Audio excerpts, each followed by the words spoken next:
తెలంగాణ రాష్ట్ర ముఖ్యమంత్రి మనందరి ప్రియతమ నాయకుడు రేవంత్ రెడ్డి గారు, శాసనసభ అధ్యక్షులు ప్రసాద్ కుమార్ గారు, సహచార మంత్రివర్యులు వెంకటరెడ్డి గారు, పెద్దలు నాగేశ్వరరావు గారు,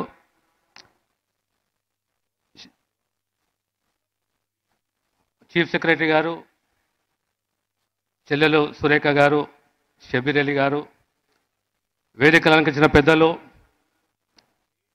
ఈనాడు నా భూతో నా భవిష్యత్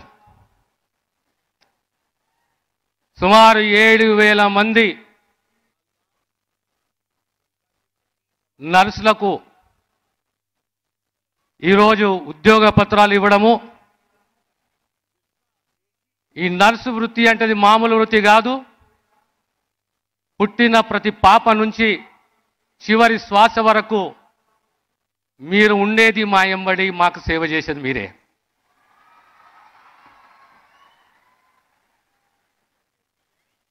నర్సింగ్ అంటే టు టేక్ కేర్ ఆఫ్, అంత గొప్ప వృత్తి. తెలంగాణ రాష్ట్రంలో సుమారు ప్రతి ఏటా 20,000 మంది ఈ విద్యను అభ్యసిస్తున్నారు. ఈనాడు సమాజానికి విద్య, వైద్యము, సంక్షేమం అనేది చాలా ముఖ్యము. పేదవానికి కావలసింది సంక్షేమము, విద్య, వైద్యము. ఆ దిశగా ఈరోజు కాంగ్రెస్ ప్రభుత్వం రేవంత్ రెడ్డి గారి నాయకత్వంలో ముందుకు పోతున్నాం. ఎక్కడా ఎలాంటి పొరపచ్చలు లేకుండా, తప్పులు లేకుండా,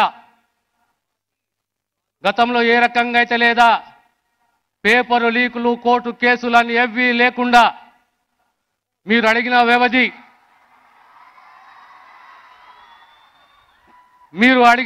ఇంకా 10 రోజులు కావాలి, 17 రోజులు కావాలి, మా సర్టిఫికెట్లు వెరిఫై కావాలంటే ఆ వ్యవధి ఇచ్చుకుంటూ ఈనాడు రోస్టర్ సిస్టాన్ని ఫాలో అవుతూ 88% మంది ఇవాళ నర్సింగ్ ఆఫీసర్స్ అంటే పూర్తిగా మహిళలే అని చెప్పి మీకు సవినయంగా తెలియజేస్తున్నాను.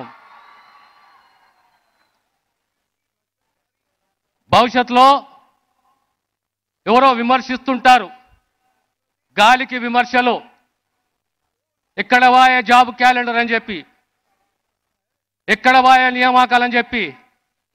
కాంగ్రెస్ ప్రభుత్వం వచ్చి కేవలం 2 మాసాలే. ప్రతి మాటకు నిలబట్టుంది మా నాయకత్వం రేవంత్ రెడ్డి గారు. ఈరోజు మీ అందరూ ఆశ్చర్యపోతారు. రోస్టర్ సిస్టంలో 15% షెడ్యూల్ కాస్ట్లకు ఉంటే, 10% షెడ్యూల్ ట్రైబ్స్కు ఉంటే, 27% బీసీలకు ఉంటే, ఆ బీసీలలో 46%, దళితులలో 31%, ఎస్టీలలో 13% ఉద్యోగాలు పొంది చరిత్ర సృష్టించారని చెప్పి మీకు సవినయంగా తెలియజేస్తున్నాను. రాబోయే కాలంలో ఇదొక్కటే కాదు, ఆరోగ్య శాఖకు సంబంధించి ఇంకా 1000 పోస్టులు భర్తీ చేయాలి. ఆ జాబ్ క్యాలెండర్కు కట్టుబడి ఉన్నాము. రాబోయే కాలంలో మీరు కూడా మీ బాధ్యతని సక్రమంగా నిర్వహిస్తూ ప్రజలకు సేవ చేస్తూ మన్నన పొందుతారని చెప్పి ఆశిస్తూ, దీవిస్తూనే సెలవు తీసుకుంటాను.